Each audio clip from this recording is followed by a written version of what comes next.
How's it going, guys? While I work on the next video for the channel, I wanted to talk about something I've seen recently. I was scrolling Reddit as one does, and was recommended the NBA 2K subreddit. The post recommended to me was already complaining about the graphics for this year's game. Doing a deeper dive, I found that a lot of the top posts were complaining about 2K27's graphics, the impending My Player grind, and debates about boycotting the new game. In reality, this is just part of the normal vicious cycle that we see play out each year with these sports games. Currently, we're still in the pre-release stage of the discourse.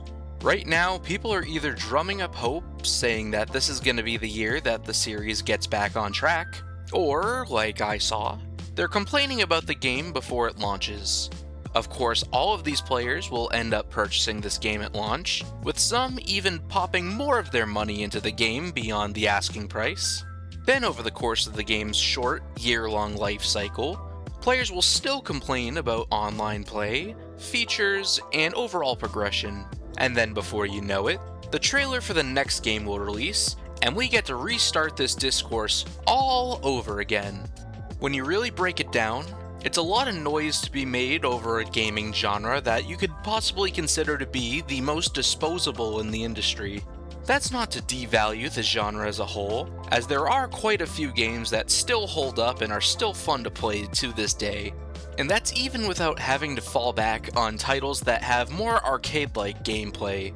You still have yearly titles like NHL 94, MVP Baseball 2005, NFL 2K5, and NBA 2K11 that get held up in high regards. Though for every memorable title that I just mentioned, there's a mountain of forgettable games that feel much more like a roster update. After all, there is a reason why you'll find sports games for dirt cheap on the shelves of GameStop. These games have a service cycle of 2 years max. Once the new game comes out, they'll keep servers running for just long enough for people to make the transition over. And at the end of that second year, once they decide to pull the plug on servers, you're stuck with whatever final version of the game they updated to, proving that these games are much more of a subscription service and less of a game that you pay for. And of course, what good would a discussion about sports games be if we didn't talk about microtransactions? Much like turn-based mechanics in an RPG, microtransactions have become a cemented part of sports games. Year after year, despite any and all complaints about the games, players will still funnel up to hundreds of dollars into pack openings, player upgrades, battle passes, and cosmetics. On the individual level, despite how I may feel about putting so much money into a game that has such a short shelf life, I'm not going to sit around and pocket watch people about where they put their money into the game. But it concerns me on a deeper level when companies try to bleed microtransactions into offline modes, just like EA just tried to do with College Football 27. For those out of the loop, EA just tried to pull a sneaky move in the release of College Football 27. They removed the option that would allow you to gain XP faster for your coach or custom player.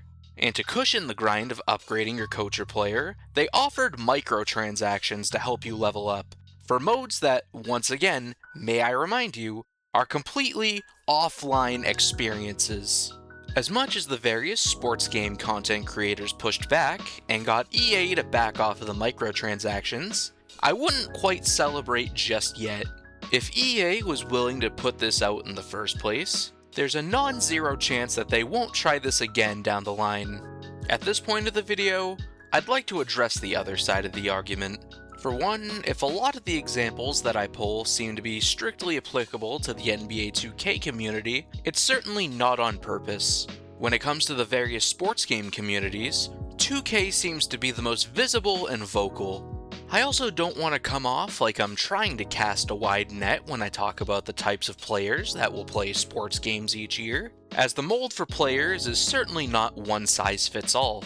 You have players that like to play competitive and go straight into online matchmaking. For players like these who want to stay competitive, the question of whether or not to upgrade is non-existent. They have to upgrade.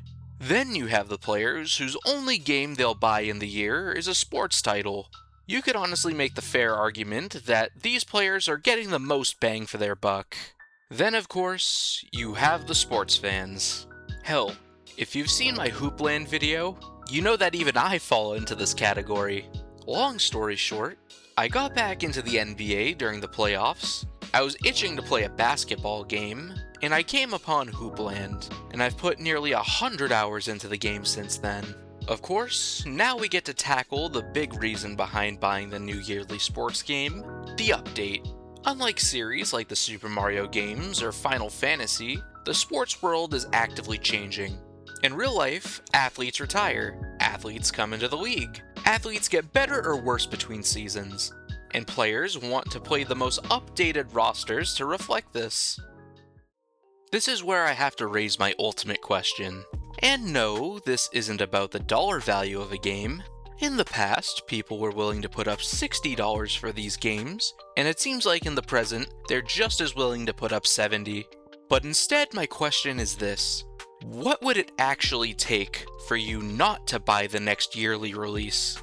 It really feels like with each year, companies keep giving players valid reasons to stop playing. So if you have no answer to this question, then companies have no reason to improve.